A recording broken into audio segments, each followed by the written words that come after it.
તમે રોડ ઉપર traffic jam કરો એ સારું કહેવાય. રોડ ઉપર ટ્રાફિક જામ કરો એ સારું કહેવાય. અને જોઈ લ્યો અમદાવાદ હાઈવે ઉપરની ફેમસ લાદી હોટેલ કે જ્યાં છે ને સરદારજી દ્વારા છે ને સરસ મજાનું આ જુઓ દાલ મખની ને બધું. ફ્રેન્ડ્સ, અમદાવાદમાં એન્ટર થતા જ આપણી સાથે છે ને એક ટ્રેજેડી થઈ ગઈ છે ને. ખુશાલભાઈ મને મળ્યા અને સરસ એમણે હેલ્પ કરી. ઇસ્કોન મંદિરમાં અને ભક્તોની ભીડ તમે જોઈ શકો છો. આજની આ ટ્રીપ છે અમદાવાદની ટ્રીપ. તો હવે ફાઇનલી જો નીકળી ગયા છીએ અને રાજકોટનો 200 રેકોર્ડ છે. એનું પ્લાનિંગ છે કે એક નર્સરી વાળા ભાઈને મળવા જવાનું. મારા મિત્ર છે, નર્સરી પર મળીએ, એમને વિડીયો પાડવાનું પ્લાનિંગ છે, થોડુંક એની ડિસ્કસ કરીએ અને પછી નીકળીએ. અને મારા મિત્ર જયભાઈ મેઘાણીની અમે નર્સરી આવી ગયા છીએ. જોઈ શકો છો કે એમની નર્સરી છે અને બહુ જલ્દી આપણે આનો વિડીયો બનાવવાનો થશે. તો આ વિડીયો જોવાની પણ તમે રાહ જોજો, કેમ કે અહીંયા છે ને આપણને સૌથી બેસ્ટ બધા ઝાડ અને ફૂલ છોડ ને ફ્રૂટ્સના ઝાડ ને મળતા હોય છે. તો ફાઇનલી હું ને સોમભાઈ પહોંચી ગયા છીએ અમારા પહેલા ડેસ્ટિનેશન ઉપર. તમે જોઈ શકો છો વિટલેસ એવેન્યુ. આ જે પ્રોજેક્ટ છે એનો અમે માર્કેટિંગ રીલ બનાવવાના છીએ. આપણા એક મિત્ર આપણને મળી ગયા છે. ભાઈ, અમારા વિડીયો તમે જોવો છો? હા, બહુ સારા લાગે. થેન્ક યુ ભાઈ, જોતા રહેજો અને કમેન્ટ કરતા રહેજો. 11:50 જેવો સમય થઈ ગયો છે. આપણો પ્રોજેક્ટ કમ્પ્લીટ સક્સેસફુલી શૂટ પૂર્ણ થઈ ગયું છે અને હવે ફાઇનલી નીકળી ગયા છીએ અમદાવાદ જવા માટે. રાજકોટનો ટ્રાફિક મને લાગતે આમ વિંધતા જ આપણે 2-3 કલાક નીકળી જશે, પણ જોઈએ હવે કેટલું વહેલું આવે છે અમદાવાદ. પહોંચી ગયા છે અમારા મિત્રના અહીંયા શોરૂમ ઉપર. તમે જોઈ લો શ્રી ટાયર એન્ડ બેટરીઝ. અહીંયા બેટરી ટાયર ને તમે આપણા વિડીયો જોતા હશો એ જ જગ્યાએ આવી ગયા છે અને ફાઇનલી ગાડીમાં નાની મોટી 2-3 વસ્તુની જરૂરિયાત હતી એ બધી સલાહ સૂચન લઈ લીધી અને હવે નીકળી રહ્યા છીએ અમદાવાદ બાજુ. ખાસ આપણને આપણે એક નવા મિત્રને સાથે તમને મળાવું, કેશવ મોટર્સ. આપણે ઓઇલનું બ્રેકમાં થોડો પ્રોબ્લેમ હતો ને બધી વસ્તુ પ્રોપર કરી દીધી અને કામ બહુ સારું છે. સ્ક્રીન પર એના નંબર તમને દેખાઈ રહ્યા છે. કંઈક જરૂર પડે ને આવું તો ફોન કરી લેજો. ગાંધીનગર 234 દેખાડે છે અને આ જુઓ રાજકોટની આપણી એક રિવર છે જેને ક્રોસ કરી રહ્યા છીએ અને નવા ગામ તરીકે ઓળખીએ છીએ જગ્યા આવી ગઈ છે. જોરદાર એક નજારો જોવા મળ્યો. એક ભાઈ છે ને સ્કેટિંગ ઉપર 12 જ્યોતિર્લિંગના અને 4 ધામના દર્શન કરવા માટે નીકળ્યા છે બિહારથી.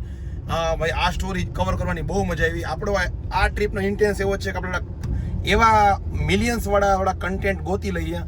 તો એક મસ્ત કન્ટેન્ટ મળી ગયો છે. બહુ જલ્દી તમે આપણા ઇન્સ્ટાગ્રામ પેજ ઉપર ને યુટ્યુબ ચેનલ શોર્ટ્સમાં જોઈ શકશો. સોમભાઈ, કેવું લાગ્યું બાકી? ઇન્સ્પિરેશનલ હો ભાઈ. આપણે હાલીને નો જઈએ કે સાયકલ નો જઈએ કે ગાડી લઈને નો જઈએ કે એટલી જગ્યાએ ભાઈ છે ને સ્કેટિંગ ઉપર જવાના છે. સ્કેટિંગ ઉપર કેવું અઘરું પડે.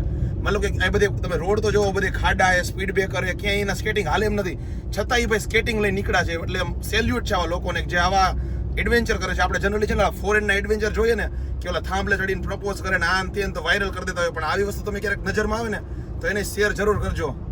તો ચામુંડ માતાજીના દર્શન થઈ ગયા. ચોટીલાનો ડુંગર આપણી નજરની સમક્ષ છે અને વાતોમાં હું ને મારો મિત્ર એવી વાતો ચડી ગયા હતા કે આ ડુંગર જે રહ્યો એક દિવસ આ પણ ઓલું વોલ્કોનિક કહેવાય, આપણે ઓલું વોલ્કોનો કંઈ કહેતા હોય, ઉપરથી લાવા રસ નીકળતો હોય, બન્યો હોય. આ ડુંગર એવી રીતના બન્યો હશે કે નહીં અને કેટલા વર્ષ પહેલા બન્યો હશે. ટેક્ટોનિક પ્લેટો ભટકાણી છે ને આવી બધી ચર્ચાઓ ચડી ગયા, પણ પછી પાછા રિયાલિટીમાં આવી ગયા.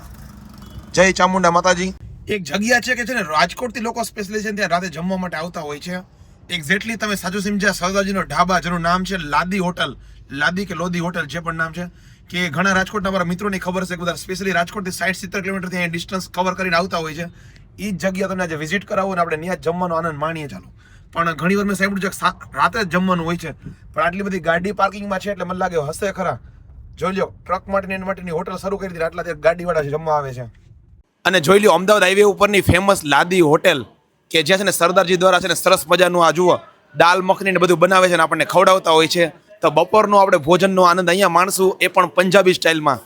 જોઈ લો છાસ ને આખી બાલ્ટી પાપડ ને તમે ખાસ જો રોટી જોવો. ખાસ અમને અમારા એક મિત્ર મળી ગયા છે અને આખું ગ્રુપ અત્યારે ભેગું થઈ ગયું છે. આ જે પંજાબી હોટલ છે લાદી હોટલ, ત્યાં બધા જમવા માટે આવ્યા હતા. કાયદેસરનું જોઈ શકો છો કે અત્યારે રોડ ઉપર પાણી ભરાઈ ગયા છે આ બાજુ. મતલબ કે આમ છે ને ગૂગલમાં તમે જુઓ ને મેપમાં તો અત્યારે ફ્લોડ જે રેડ કલરનું સાઇનિંગ હોય ને એ દેખાય છે અને રોડ ઉપર અહીંયા પાણી પણ દેખાય છે. ફ્રેન્ડ્સ, અમદાવાદમાં એન્ટર થતા જ આપણી સાથે છે ને એક ટ્રેજેડી થઈ ગઈ. મતલબ કારમાં કંઈક પ્રોબ્લેમ થઈ ગયો અને આપણે એક જગ્યાએ જવું પડ્યું. સ્પેશિયલી છે ને ખુશાલભાઈ મને મળ્યા અને સરસ એમણે હેલ્પ કરી, મને ત્યાં ડ્રોપ કર્યો, ત્યાંથી જે વસ્તુ લેવાની તો લઈ આવ્યા. જોઈ શકો છો કે અત્યારે હું આવી ગયો છું ઇસ્કોન મંદિરમાં અને ભક્તોની ભીડ તમે જોઈ શકો છો. કેટલા બધા લોકો અત્યારે મંદિરમાં ભક્તિમય છે. અને ભાઈ ઇસ્કોનની અંદર આવ્યો ને ખાસ મને જોવા જગ્યા જોવા મળી. આ છે ગોવિંદ બાગ રેસ્ટોરન્ટ. તમે જોઈ શકો છો કે આ સરસ મજાનું રેસ્ટોરન્ટ છે. એમાં એનું જે બધું ડેકોરેશન છે તમે જુઓ તો કે બધું છે એકદમ નેચરલ વાઇબ, ટ્રી ને આ બધું જુઓ. તો જોઈ શકો છો કે ઇસ્કોન મંદિરનો જે ટોપ વ્યૂ છે એ હું તમને દેખાડી રહ્યો છું. મતલબ કે તમે જુઓ મંદિરની ઉપરનો વ્યૂ. હું નજીકના એક બાજુના ગેસ્ટ હાઉસના બિલ્ડિંગ ઉપર છું અને અહીંયાથી તમે મંદિરનો વ્યૂ જુઓ, એકદમ જોરદાર. અને હવે તમે અમદાવાદનો જો વ્યૂ જુઓ, મારી પાછળ જોઈ શકો છો મોટા હાઈ રાઇઝ, આ જે કંઈક પ્રિવિલિયન કરીને કંઈક બિલ્ડિંગ છે, કંઈક કોમર્શિયલ બિલ્ડિંગ દેખાય છે એ રીતના આ તમે જો એકદમ આખું ગ્લાસવાળું. અને ખાસ હું તમને એક મસ્ત વ્યક્તિ સાથે મળાવું, મારા મિત્ર વિમલભાઈ. વિમલભાઈ કેમ છો? મજામાં? મજામાં. તો ફાઇનલી વિમલભાઈના સાઈડથી જ આપણને છે ને આ બધી અત્યારે અહીંયા મતલબ આ બધી વસ્તુની એક્સેસ મળી રહ્યા છે કે આપણે ઉપર આવી ગયા, અંદર બધા લોકેશન ઉપર આપણે વિડીયો બનાવ્યા. તો વિમલભાઈ તમે રેગ્યુલર અહીંયા આવતા હો? ડિઝાઇન જુઓ, આ કન્સ્ટ્રક્શન જુઓ કઈ ટાઈપનું છે, આમ જુઓ. ઓ ભાઈ જો આ જુઓ 14 ફ્લોર, ભાઈ ગજબ. ઓ ગજબ. એમાં જે આ બિલ્ડિંગનો વ્યૂ જુઓ, આ એવું છે. જુઓ સ્પેશિયલી મારા એક ફ્રેન્ડના ઘરે આવ્યા હતા અને એમણે છે ને અમને ઢોસાની પાર્ટી આપી અને એ પણ ઘરે ઢોસા બનાવ્યા અને સ્પેશિયલી જોવા જોરદાર ગુલાબજાંબુ અને એ પણ ફેમસ બ્રાન્ડના ગુલાબજાંબુ અમને ખવડાવ્યા. તો મિત્રો ફાઇનલી 11 વાગી ગયા છીએ અને સરસ મજાની મતલબ પાર્ટી લીધી, ઢોસા ખાધા અને હવે નીકળી ગયા છીએ મારા બીજા એક મિત્રના ઘરે મળવા માટે. મતલબ કે એ મિત્ર આમ તો આપણને બપોરે મળી જ ગયા છે, તો મતલબ આપણો નાઇટ સ્ટેનો પ્લાનિંગ એમના ઘરનો છે તો ત્યાં જઈએ છીએ. ચાલો ત્યાં મિત્રના ફ્લેટ પર પહોંચી ગયા છીએ અને બસ થોડીક જ પલો અને પછી આજનો દિવસનો એન્ડ આવશે. ચલો લિફ્ટમાં વયા જઈ. એનો નંબર તમને નહીં દેખાડીએ, સિક્રેટ છે. નકર તમે અહીંયા પહોંચી જાઓ ને ક્યારેક ના.